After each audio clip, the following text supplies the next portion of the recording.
Today I will be presenting on the Mixton War, a major indigenous uprising against the Spanish rule that took place in 1540 to 1542 in present-day western Mexico.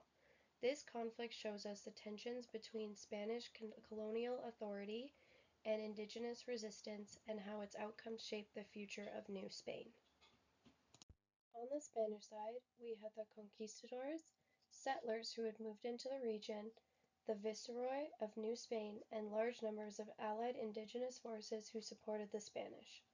On the indigenous side, the main groups were the Cax clan and the Zacatecas, along with several other local indigenous communities who united in resistance against Spanish expansion and abuse.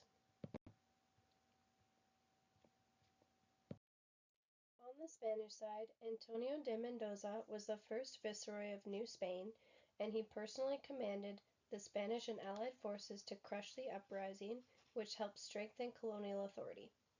Pedro de Alvarado, a veteran conquistador from the Aztec conquest, was known for both his bravery and his brutality, but he was fatally injured during the Mixton campaign. On the indigenous side, Francisco Tenamazetzelte, a Caxcan leader, united different groups in resistance and even later traveled to Spain to demand justice for his people. Alongside him were other local leaders, chiefs, and warriors who rallied their communities and organized strongholds like Mixton Hill to defend against the Spanish control. The root causes of the Mixton War are from Spanish exploitation. The Encomienda system forced indigenous people into hard labor and tribute payments. At the same time, land was seized, traditional ways of life were disrupted, and communities were pressured into forced conversion to Christianity. All of this created deep resentment. By 1540, the resentment boiled over into an open rebellion. In the early stages of the war, indigenous groups fortified strongholds such as Mixton Hill. These defenses allowed for them to successfully resist Spanish forces at first. In fact, the Spanish suffered defeats near Guadalajara, and the rebellion spread across the highlands. This was a moment of real strength for the indigenous fighters, who proved that the Spanish forces could be challenged. The turning point in this war came when the Viceroy Antonio de Mendoza personally led major reinforcements, which included thousands of allied indigenous warriors fighting on the Spanish side.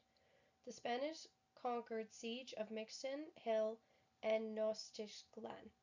By 1542, the uprising had been crushed, with devastating consequences for the indigenous communities involved. The short-term outcomes of the Mixton Hill were incredibly brutal. Thousands of indigenous people were killed during the fighting or executed afterwards. Many others were captured and forced into slavery, used as laborers on Spanish estates and in towns.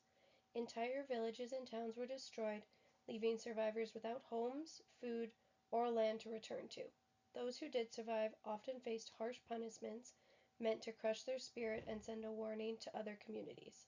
The Spanish wanted to make an example out of this rebellion by using terror and destruction. They hoped to discourage any future uprisings. In the end, the immediate effects of the war left indigenous communities devastated, scattered, and under much tighter Spanish control. In the long term, the Spanish secured firm control over northern Mexico, establishing a foundation for the empire's continued expansion. This consolidation of power opened the doors for growth of lucrative industries, the most important being the silver mines in Zacatecas, which soon became one of the wealthiest and most productive regions in all of Spain. The influx of silver not only fueled the colonial economy, but also tied New Spain more closely into global trade networks. At the same time, the Catholic Church extended its reach, building missions and converting indigenous communities in an effort to solidify Spanish culture and religious dominance. Yet despite these efforts, indigenous resistance never disappeared. The memory of the uprising and defiance endured, served as a long-lasting symbol of resilience and a reminder that the Spanish control was never absolute. The immediate effects on the indigenous communities were devastating. Like stated before, heavy loss of life, the destruction of villages and local economies, enslavement, forced resettlement into Spanish-controlled towns, and increased labor and tribute demands. But in the long term, the impacts were equally profound. Cultural blending, but also loss of many traditional practices and languages. There was a major decline in indigenous autonomy and military power. They were also forced to convert to Catholic missions, and there was a psychological impact. This defeat created fear of the Spanish retaliation, making it harder for future uprisings to succeed. To conclude, the Mixton War was one of the most significant indigenous uprisings after the fall of the Aztec Empire.